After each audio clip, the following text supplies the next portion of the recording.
Buenas tardes. Para mí es un placer y un honor haber aceptado esta invitación para tratar este maravilloso tema que involucra a la inteligencia artificial en esclerosis sistémica.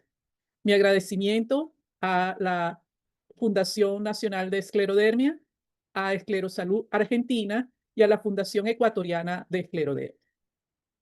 La inteligencia artificial está en el tapete de todo el mundo y no podía ser menos su aplicación en la esclerosis sistémica y darnos la oportunidad de soñar en un futuro próximo en donde la innovación en el diagnóstico temprano, el diagnóstico preciso y el tratamiento personalizado sea una realidad. Soy Verónica Liendo y hoy vamos a tratar cómo la inteligencia artificial va a impactar en el diagnóstico precoz y preciso de la esclerodermia, cómo vamos hacia una medicina precisa, cómo se logra a través de la inteligencia artificial mejorar el análisis de las complicaciones específicas, tales como son la enfermedad pulmonar intersticial y la hipertensión pulmonar arterial, y hacia dónde va el futuro y estas innovaciones en el manejo de la esclerosis sistémica escleroderma. Lo primero es resaltar un poco cuáles son las cualidades de la inteligencia artificial. Y básicamente es la capacidad de un sistema para interpretar correctamente datos externos. Y entramos en ese tema tan importante que es el de la data. Aprender de esos datos. Estamos hablando de megadatos, datos gigantescos. Y usar ese aprendizaje para lograr objetivos y tareas específicas a través de una adaptación flexible de esa cantidad gigantesca de información. Y es así como nos atrevemos a hablar de medicina precisa. Una medicina en donde el individuo pueda ser catalogado desde el punto de vista de un biotipo, un fenotipo, un endotipo, un patotipo. Y esto gracias a los megadatos que provienen, muchos de ellos, no solamente de la información clínica del individuo, sino también de todos esos elementos múltiples que comprenden las ciencias ómicas. La inteligencia artificial puede aprender como aprenden los humanos y se crea un algoritmo predictor que nos permite analizar todo este complejo mundo de datos. Y entonces tenemos que el paciente, con todos sus datos clínicos, se integra a un conjunto de datos moleculares, una data genética, por ejemplo, historia clínica, exámenes de laboratorio, datos radiológicos, el uso de los medicamentos. Y todo esto gracias a la inteligencia artificial, lo que llamamos un aprendizaje automatizado o machine learning, es capaz de producir la posibilidad de un diagnóstico temprano, una clasificación y estratificación asistida por esta inteligencia artificial.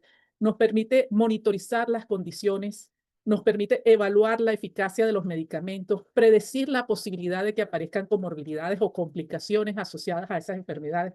O sea, ya pasamos de una medicina que podía dar una terapia igual, o sea, una sola talla para todo el mundo, a una medicina en donde tenemos un traje hecho a la medida, una medicina precisa. El aprendizaje automatizado es una subespecialidad de la inteligencia artificial eh, y se ha dividido en múltiples subespecialidades. Y entonces tenemos el aprendizaje profundo, el procesamiento del lenguaje natural, la visión de la computadora y el aprendizaje por refuerzo. Vemos que la inteligencia artificial es un concepto muy amplio y cada una de sus subdivisiones ha encontrado una utilidad en la medicina. Vemos como estos grandes datos de la inteligencia artificial se reúnen en una bioinformática que está dirigida a un biotipo y que a través de la bioestadística y la bioepidemiología nos permite crear una serie de estratificaciones o subgrupos que nos permite dirigir con mayor precisión las diferentes conductas terapéuticas. Todo ello está englobado en la posibilidad de las ciencias ómicas: genómica, epigenómica, proteómica, glicómica, metabolómica, radiómica. Toda esta integración de información no la pudiésemos procesar si no existiera la posibilidad de manejarla a través de la inteligencia artificial. Y entonces que vemos que la inteligencia artificial tiene un papel bien importante en el análisis de las imágenes, en la predicción del curso de la enfermedad, en el análisis de estos datos, grandes datos ómicos, en la planificación de la investigación, en la educación médica, en la educación y asesoría de los pacientes y en el trabajo administrativo. En conclusión, nos permite tomar una serie de decisiones más específicas de acuerdo a las características de cada uno de los pacientes, o sea, de hacer una medicina precisa. Y entonces tenemos que, desde el punto de vista de los diferentes elementos que constituye el quehacer médico, está que nos permite relacionar el análisis de las historias clínicas y de ahí los modelos de interpretación del lenguaje natural, relacionadas con las características de los pacientes, la posibilidad de predecir progresión, de la utilización de fármacos, de comorbilidades, el análisis de imágenes, la estandarización de imágenes asociadas con el diagnóstico y la identificación de ciertos patrones específicos, como ya vamos a ver. El análisis de biomarcadores no solamente es generar nuevos marcadores, sino que nos permite realizar hipótesis sobre posibles marcadores futuros. El análisis biométrico, la identificación de crisis de estas enfermedades, la aparición de nuevos síntomas. El transcriptómico, que nos permite identificar subtipos de pacientes y firmas moleculares, que allá vamos a la estratificación de pacientes para dar a estos pacientes el tratamiento específico de acuerdo a todas estas series de características moleculares. ¿Y cuál es el principio último de todo este análisis de las características de los pacientes? Bueno, que nosotros podamos predecir quiénes son candidatos para qué tratamiento, predecir la respuesta de los diferentes pacientes a las diferentes opciones farmacológicas y al igual generar a través de todo este conocimiento molecular las posibilidades de blanco terapéutico para el diseño de nuevos fármacos o para la utilización de fármacos que ya se utilizaban para otras enfermedades al aplicarlas, en este caso, a la esclerosis sistémica. Entonces, ¿cuál es la limitación de que la inteligencia artificial pueda ayudarnos en estas tareas que hemos mencionado? La primera está muy relacionada con las enfermedades. En general, las enfermedades reumáticas autoinmunes son unas enfermedades muy heterogéneas, en donde el paciente puede haber diferentes manifestaciones de la enfermedad en diferentes pacientes. Un mismo paciente puede cambiar en el tiempo las manifestaciones de su enfermedad. Es una enfermedad heterogénica que estas enfermedades en donde encontramos a la esclerosis sistémica, son enfermedades en donde existen múltiples vías moleculares involucradas desde el punto de vista patogénico, que pueden manifestarse de diferentes maneras. Por otra parte, tenemos que estas enfermedades son enfermedades, muchas de ellas, y entre ellas la esclerosis sistémica, consideradas raras, lo que quiere decir que el estudio de estos pacientes está limitado por el número de pacientes por las muestras en los estudios científicos. Igualmente, la calidad de los datos que se obtiene de esos pacientes tiende a no ser una calidad alta, como para que podamos proyectar los resultados de esos estudios en grupos poblacionales o grupos con las mismas características. Eso con respecto a la enfermedad, que es el aspecto que más nos interesa hoy, pero también la inteligencia artificial tiene sesgos relacionados con ella misma, con el proceso de la inteligencia artificial, sesgos algorítmicos, seguridad de los datos, complejidad computacional, todo ello, bueno, tratamos de superar, muchas de ellas ya han sido superadas, para involucrar todas estas decisiones a través de la inteligencia artificial con un tratamiento de medicina precisa. Entonces, cuando hablamos específicamente de la esclerosis sistémica, tenemos que hay una heterogeneidad clínica que está relacionada con la definición de los síntomas, con la afectación de los múltiples órganos, son enfermedades multisistémicas, con los subtipos tradicionales, por tradición, a lo largo del tiempo, la enfermedad se ha definido de acuerdo al compromiso de la piel y este compromiso tiende a clasificarse como enfermedad limitada o difusa. En este sentido, estas enfermedades pueden cambiar esas características de manera de que con el tiempo nosotros tengamos menos manifestaciones en piel. Y eso, el prototipo y gold estándar en la medición de la actividad de la enfermedad sigue siendo la piel. Y eso trae problemas porque no es específico ni es confiable la determinación a ese nivel. Por otra parte, tenemos heterogeneidad molecular. Entonces vemos que existen diferentes perfiles de anticuerpos, pero esos perfiles, aunque tienden a ser casi exclusivos, también pueden variar con el tiempo y pueden sobreponerse. Las firmas génicas diferentes y las vías patogénicas variables. que constituyen en lo que es la patogénesis a nivel inmunológico, a nivel vascular y a nivel de la formación de la fibrosis. ¿Cuáles son las consecuencias de esta heterogeneidad? Bueno, que hay un retraso en el diagnóstico, que se dificulta el diseñar ensayos clínicos y la falta de terapia modificadora. Aunque se ha hecho un intento y volvemos a ese tema de que muchos fármacos que habían sido utilizados en otras enfermedades ahora se proyectan también su utilidad en la esclerosis sistémica. Entonces, es muy importante porque en la historia natural de la enfermedad, como podemos ver, vamos a encontrar una serie de manifestaciones diferentes y podemos encontrar a los pacientes en cualquiera de estas etapas de la enfermedad. Desde un inicio muy precoz y de ahí viene la posibilidad de hacer un diagnóstico muy temprano de la enfermedad sustentada por la sospecha de fenómeno de Raynaud secundario. Y es allí donde empiezan a jugar una parte importante y la inteligencia artificial ha ayudado a que sea más precisa la capilaroscopia porque la determinación de la capilaroscopia muy precozmente con la presencia solo del fenómeno de Raynaud y los anticuerpos antinucleares o los anticuerpos específicos ya nos hablan antes de que aparezcan las manifestaciones en la piel de que podemos estar ante un diagnóstico muy temprano de la esclerosis sistémica. Igualmente, bueno, vemos que existen muchas etapas y que en las etapas más avanzadas encontramos, por supuesto, ya las manifestaciones en piel.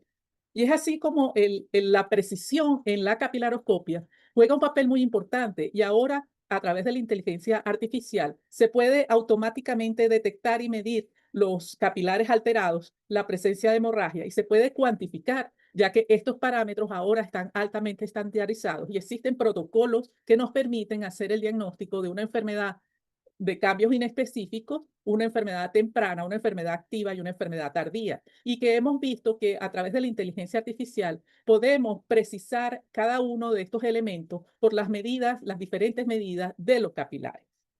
Y entonces, definitivamente se han hecho estudios con inteligencia artificial en donde se han analizado miles de imágenes y se ha podido predecir a través de un algoritmo, de un modelo de inteligencia artificial, las diferentes estadios y, por supuesto, el diagnóstico muy temprano de la esclerosis sistémica. Allí la inteligencia artificial ha contribuido a que podamos detectar tempranamente y subclasificar los pacientes de acuerdo a sus estadios iniciales, activos y tardíos en los pacientes con esclerosis sistémica. Los factores pronósticos también han sido una particular meta en la evaluación de la esclerosis sistémica. Se han determinado algunos elementos clínicos que pueden llevar a que nosotros sepamos si un paciente tiene peor pronóstico, y cuando hablamos de peor pronóstico estamos hablando de progresión a nivel orgánica de la enfermedad. Y entonces ya desde hace un tiempo, hace más de 2 décadas, se habían determinado que existían elementos de peor y de mejor pronóstico. Se había asociado el uso de anticuerpos específicos, de autoanticuerpos específicos, peor pronóstico como el anti-RNA polimerasa 3 y un mejor pronóstico el anticentrómero asociado a una enfermedad cutánea limitada.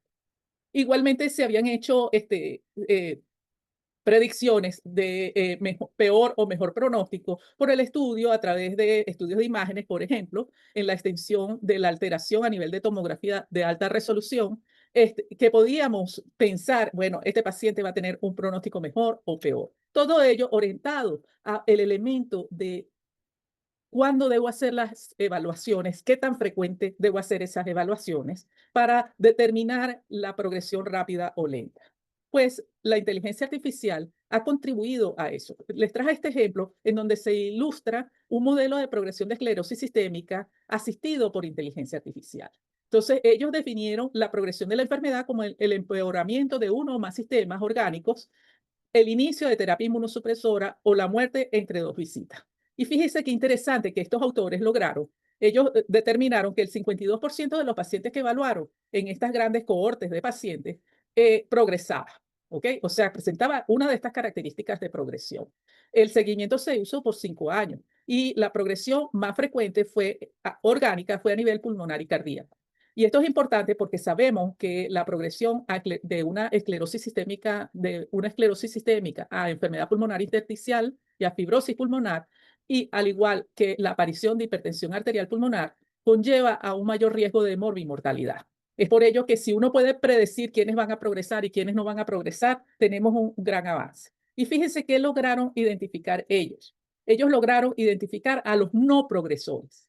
Y la importancia de esto es que si usted logra identificar al grupo que no va a progresar, no tiene que hacer ese seguimiento tan estricto y muchas veces invasivo para tratar de determinar si se están presentando, disminuiría la frecuencia de los exámenes, la intensidad con que se repiten esos exámenes o la intensidad del examen propiamente dicho, y de esa manera reduce la carga diagnóstica, reduce los costos sin comprometer la detección de aquellos que sí van a progresar. Y fíjense que el valor predictivo negativo fue de 1, o sea que todo el que reuniera estas variables predictoras, uno podía, si no las tenía, podía detectar quiénes no iban a progresar.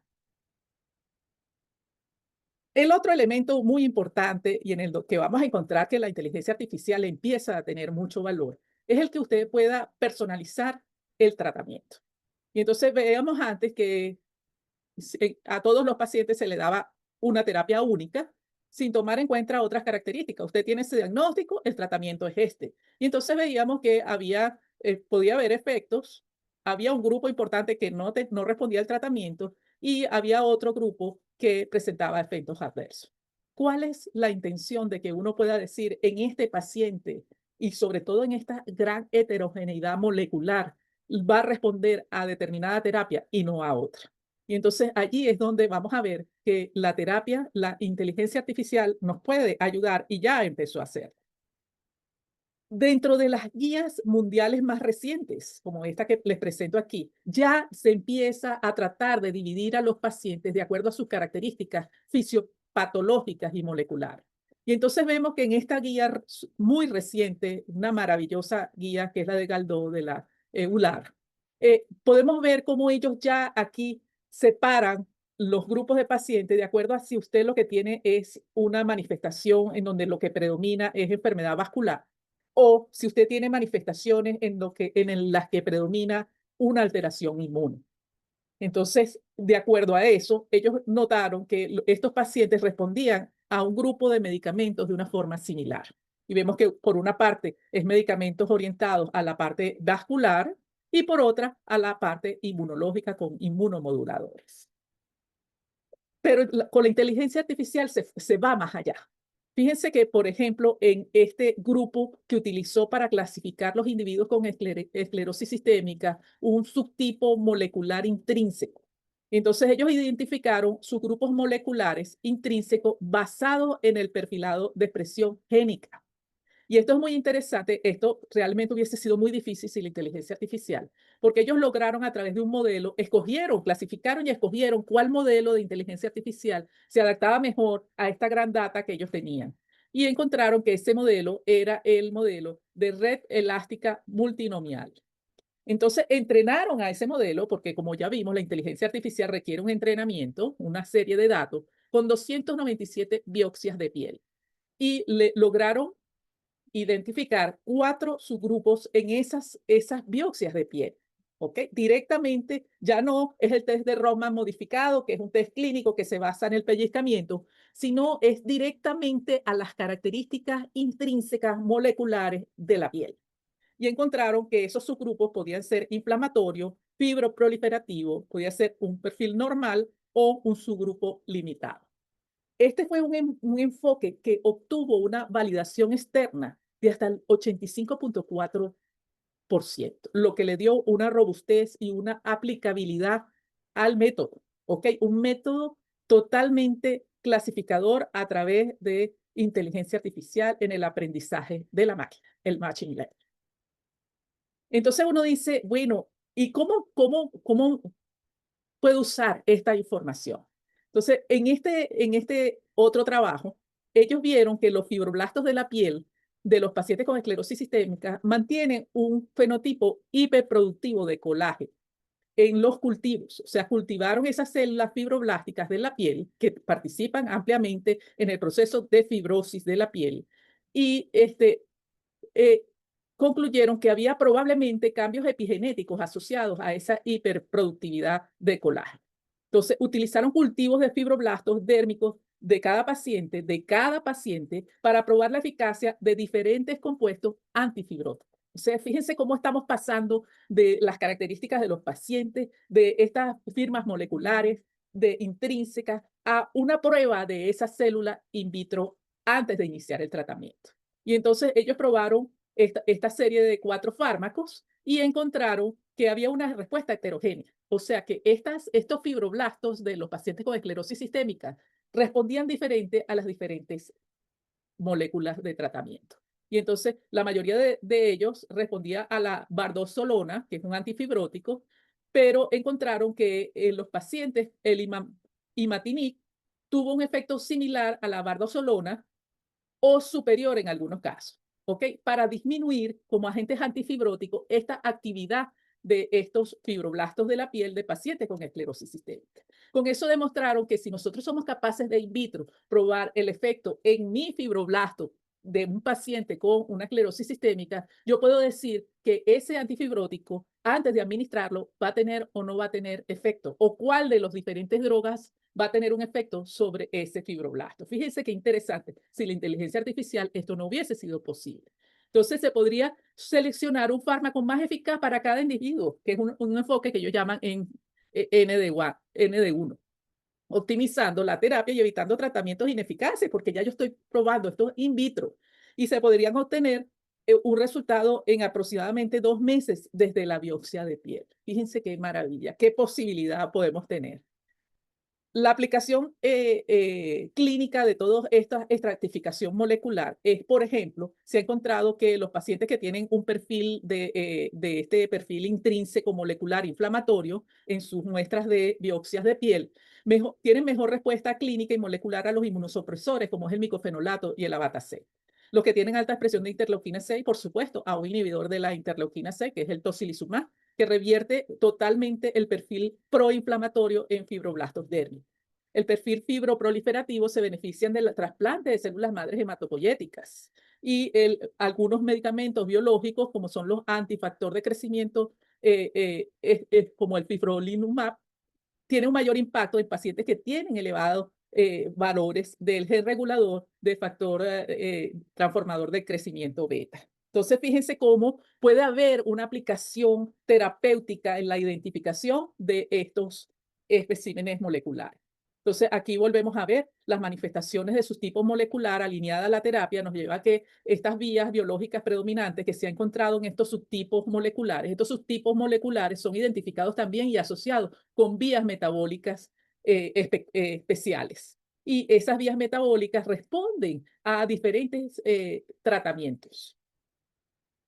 Por otra parte, vemos que uno de los elementos que ha marcado más la mortalidad en los pacientes con esclerodermia es la progresión de enfermedad pulmonar intersticial y de hipertensión pulmonar. Allí también tiene una aplicación la inteligencia artificial y vemos que diferentes modalidades de inteligencia artificial han mejorado la detección de la enfermedad pulmonar intersticial y de la hipertensión pulmonar.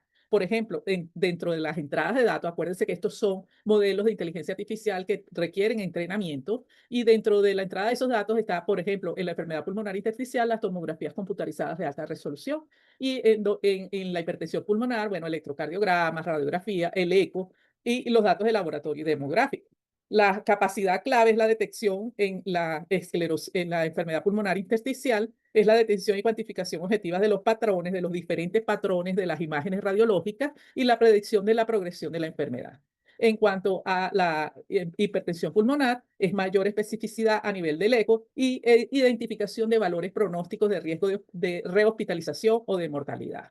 Y la ventaja principal es que proporciona una medida más robusta, reproducible de daño pulmonar que los test de función aislados y reduce en la hipertensión arterial pulmonar la tasa de falsos positivos y la potencial necesidad de procedimientos invasivos como el cateterismo cardíaco derecho, gol estándar en la evaluación de hipertensión pulmonar, innecesario. Entonces, fíjense cómo la inteligencia artificial no solamente nos ayuda a precisar el diagnóstico, sino que nos ayuda también a escoger o seleccionar qué tipo de seguimiento y qué tipo de exámenes se pueden hacer o se deben excluir.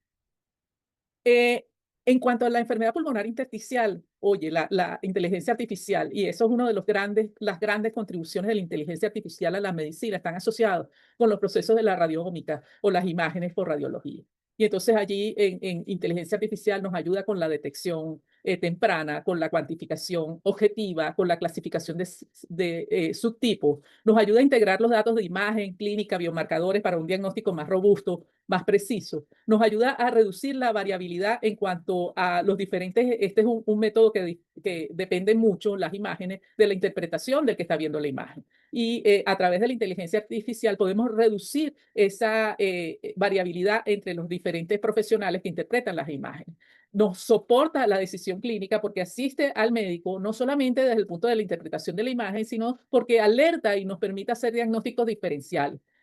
Nos ha permitido también que se descubran nuevos biomarcadores cuando identifica indicadores predictivos de la enfermedad a través del análisis de todos este conjunto de datos.